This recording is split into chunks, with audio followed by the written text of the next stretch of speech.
কেন চাইবেন, এটা শরীর চাইবেন, হাত দিয়ে দেখবেন শরীর গরম নেই।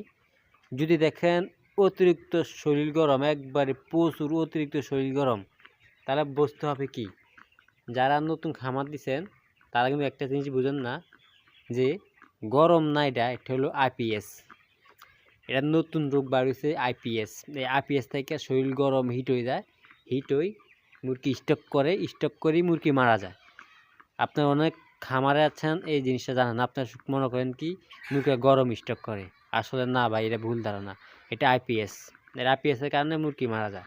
তো এটা দেখুন অনেক শরীর গরম, প্রচুর গরম, এটা হাঁপাইতেছে কি বলছে, একবারে আগুনের মতন হাট। আমি একটু দূরে দেখি, দেখেন আমি একটু ধরছি, আর বাইরে ভাই কি শরীর গরম, এটা কি তাপ, এটা মনে 103 ডিগ্রি 500 ডিগ্রি জ্বর। দেখুন কীভাবে হাঁটতে পারছে, এটা কি আইপিএস। তো এটা করবেন কি, আইপিএস ওষুধ